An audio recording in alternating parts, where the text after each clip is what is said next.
السلام علیکم ورحمۃ اللہ تعالی وبرکاتہ۔ عزیز ساتھیوں، آپ تک ایک بہت اچھی ویڈیو پہنچنے والی ہے، مگر میں آپ لوگوں کو 5 ایسی چیزوں کے بارے میں بتا رہا ہوں کہ اگر ان 5 چیزوں سے بچا نہ جائے تو اللہ تبارک و تعالی ناراض ہوتا ہے اور اللہ تبارک و تعالی کا قوم پر عذاب نازل ہوتا ہے۔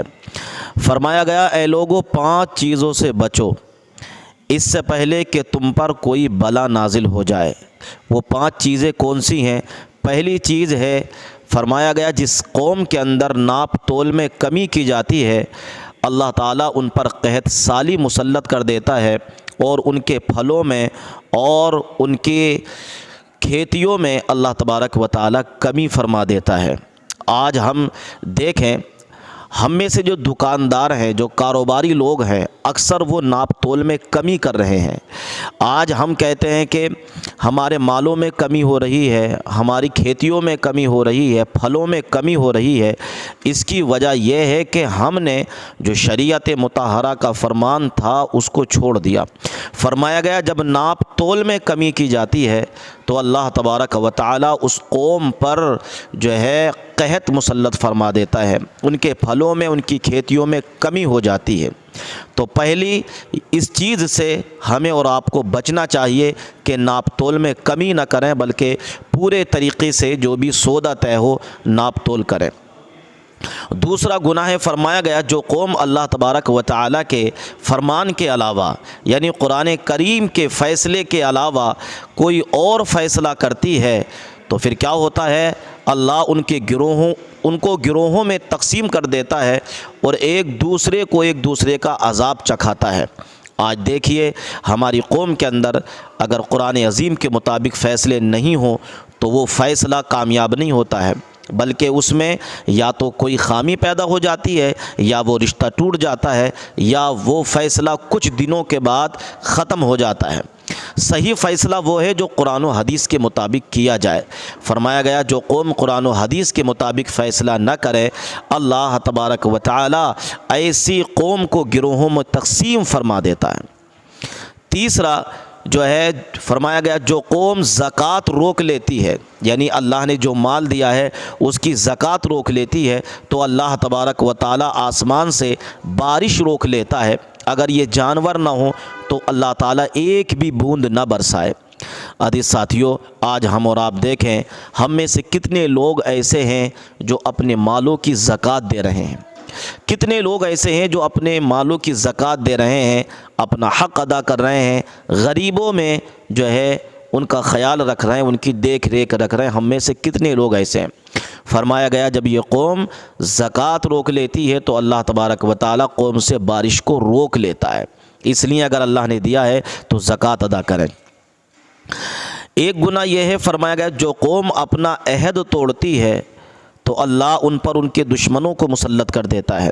یعنی جو ہم نے وعدہ کیا تھا کسی سے، اپنے وعدے کو اگر ہم مکمل نہ کریں تو فرمایا گیا کہ اللہ تعالیٰ تم پر دشمنوں کو مسلط فرما دے گا۔ عزیز ساتھیوں، ہمیں اور آپ کو ضرورت ہے کہ جو ہم وعدہ کریں اس وعدے پر کھرے اتریں، اس وعدے کو مکمل طریقے سے ادا کریں۔ 5واں، جس قوم میں فحاشی ظاہر ہو جائے ان پر طاعون مسلط ہوتا ہے۔ فحاشی کا مطلب کیا ہے؟ یعنی بے حیائی، بے شرمی، بغیرتی جس قوم کے اندر آ جاتی ہے اللہ تعالیٰ ان پر طاعون مسلط فرما دیتا ہے، ان کو بیماریوں میں مسلط فرما دیتا ہے۔ اس لیے ہمیں اور آپ کو چاہیے کہ یہ جو 5 گناہ میں نے آپ کو بتائے ہیں، 5 چیزیں، ان سے باز آ جائیں اور ان پر عمل کرنے کی کوشش کریں، ہماری زندگی آسان ہو جائے گی۔ آئیے چھوٹی سی ویڈیو، اس ویڈیو کو ضرور دیکھ کر روحانی انقلاب تھا۔ اب ایک بات اور، جب لائٹ آ جاتی ہے تو بہت ساری چیزیں دکھنے لگتی ہیں۔ لائٹ بند ہو تو پتہ نہیں چلتا کہ دیوار پہ کیا ہے، زمین پہ کیا ہے، چھت پہ کیا ہے۔ لائٹ روشن کرو ہر جگہ نظر آنے لگی۔ اسی طرح کہا گیا العلم نور، علم روشنی ہے، جس انسان کے اندر آ جائے تو پھر اسے سب خرابیاں سامنے نظر آتی ہیں۔ حرام کیا ہے، کفر کیا ہے، شرک کیا ہے، غلاظت کیا ہے، علم کی روشنی میں وہ بندہ دیکھ سکتا ہے، اور جاہل اندھیرے میں ہاتھ پیر چلاتا رہتا ہے۔ کتنی خرافات ہمارے معاشرے میں آئی ہے صرف جہالت کی وجہ سے۔ دیکھا دیکھی ہم نے بہت ساری چیزوں کو ایکسیپٹ کر لیا ہے، اس کے پیچھے چل رہے ہیں، تقلید جس کو اندھی تقلید کہتے ہیں۔ ہم کسی کے بھی پیچھے چل پڑتے ہیں، اس کی وجہ کیا ہے؟ جہالت۔ اللہ کے نبی صلی اللہ تعالیٰ علیہ وسلم اسی چیز کو ختم کرنے کے لیے تشریف لائے تھے۔ میں نے شروع میں اپنے تقریر کے یہی عرض کیا کہ ایک عرب نے آدمی کا بول بالا کر دیا، خاک کے ذروں کو ہمدوش ثریا کر دیا۔ ظاہر سی بات ہے، بتوں کی پوجا کرنے والوں کو بتوں سے آزادی دلا کر ایک خدا کی طرف لانا معمولی بات نہیں، لیکن رسول پاک نے یہ کام علم کے ذریعے فرمایا۔ علم کے ذریعے، جب بندے کے پاس علم ہو تو آپ اس سے ڈیبیٹ کر سکتے ہیں۔ جاہلوں سے کیا مناظرہ ہوگا؟ جاہلوں سے کیا ڈیبیٹ ہو سکتا ہے؟ وہ اپنی ہی ہانکتا رہے گا۔ لیکن جس کے پاس علم آ جائے وہ دلیلوں کو سمجھتا بھی ہے اور دلیلوں کو ایکسیپٹ بھی کرتا ہے۔ حضور پاک صلی اللہ تعالیٰ علیہ وسلم نے سب سے پہلے قرآن کے علم کو عام کیا۔ جب وہاں مکہ والے اور مدینے والے اس علم کو دیکھ رہے تھے جو رسول پاک کی زبان سے نکل رہا تھا، تب انہوں نے رسول پاک کی دلیلوں کو بھی ایکسیپٹ کیا ہے۔ میرے عزیزو، اتنی آسانی سے سب اسلام میں نہیں آئے۔ بعض وہ صحابہ ہیں جو آمنا صدقنا کہہ کر آ گئے، لیکن اکثر تو ایسے ہیں جنہوں نے جانچا، پرکھا، امتحانات لیے کہ حقیقت میں ہے بھی کہ نہیں۔ برسوں سے تو پوجا چل رہی ہے، ماں باپ دادا دادی سب کر رہے تھے، انہوں نے اگر آج انکار کیا ہے تو دلیل تو دے کے پوچھیں۔ حضور پاک صلی اللہ تعالیٰ علیہ وسلم کے پاس ڈیبیٹ کے لیے کئی لوگ آئے۔ آپ ایک خدا کی طرف بلا رہے ہیں، ہمارے خداؤں کا کیا برا ہے؟ کیا ہے؟ حضور پاک صلی اللہ تعالیٰ علیہ وسلم نے علمی انداز میں ان کی اصلاح کی ہے۔ کیسے؟ بعض مقامات پر اپنے معجزوں کے ذریعے، بعض مقامات پر اپنے عقلی دلائل کے ذریعے حضور پاک صلی اللہ تعالیٰ علیہ وسلم نے انہیں سمجھایا اور انہوں نے ایکسیپٹ کیا۔ آج اسی بات کی ضرورت ہے، جب تم علم سے کورے ہو تو دوسرے کو کیا اسلام دے سکو گے؟ دوسرے کو اسلام کی طرف کیسے بلا سکو گے؟ ہمارے ہاں اکثر لوگوں کے ہاں مٹکے خالی ہیں، گھڑے خالی ہیں، اور جو دشمن اسلام ہے وہ سمجھتا ہے ان کی زبانوں سے صرف جہالت نکلے گی اور کچھ نہیں۔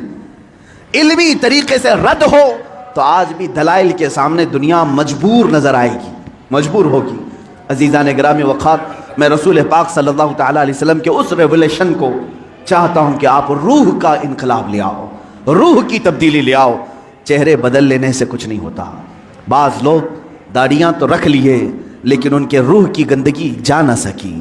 بعض لوگ عمامے اور لباس تو صاف کر لیے لیکن اندر کے برے کرتوت جا نہ سکے۔ یہ ایسی ہی ہے جیسے کسی کنویں میں کتا مرا پڑا ہے، آپ نے پانی تو پورا خالی کر دیا، مرے ہوئے کتے کو اسی میں چھوڑ دیا، تو پھر جب پانی آئے گا اس کتے کی